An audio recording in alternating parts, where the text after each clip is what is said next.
the user to his destination without any hurdle.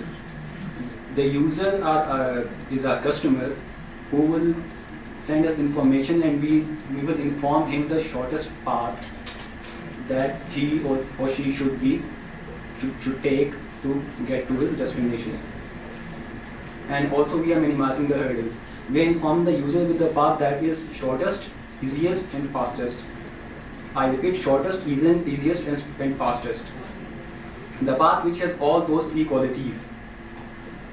And what is the innovation? We are giving the additional information than the GPS. GPS tells only the shortest path.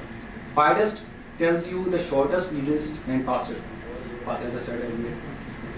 And we are also making that information more handy, easy to access and available to everyone.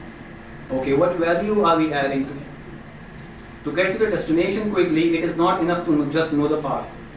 There are many hurdles that you can come across, just like traffic jam, road blockage, or like any other environmental uncertainty in the city like Karachi.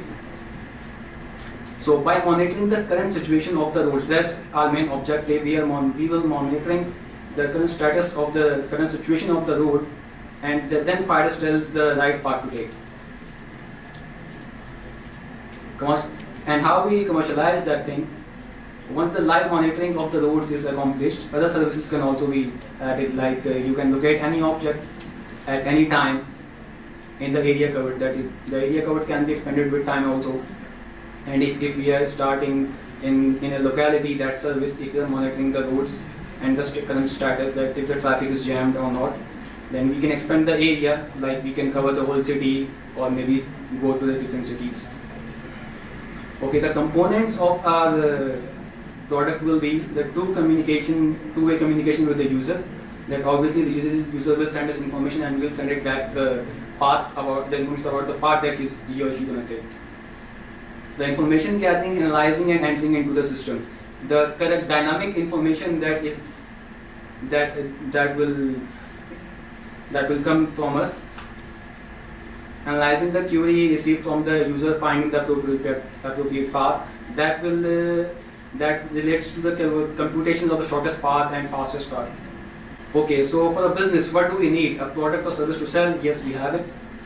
We are selling the service. We are telling the dynamic conditions of the path that you are going to take, and if you have to take alternate path to get to the destination fast and quick, we will tell you.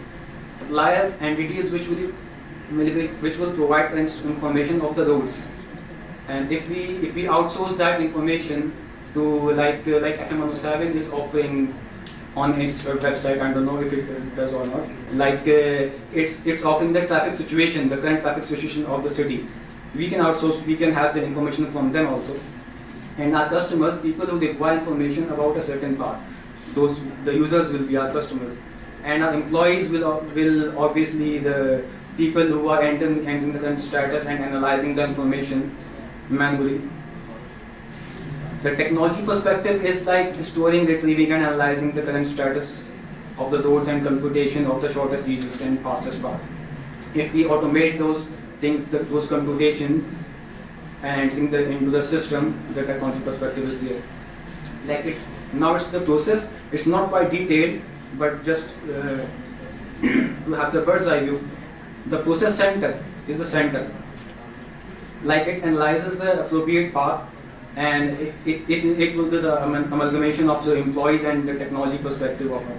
So the incoming and outgoing information and the status is also coming from the costing factors. The costing factors are the communication mediums between process centers and the users, internet and cell phones. Cell phone will be much cheaper if we use the SMS medium. Acquiring or developing the technology, the application or maybe the hardware that will help us to compute the paths and analyze it. Supply of the current status, if we outsource it, that we have to bear the cost.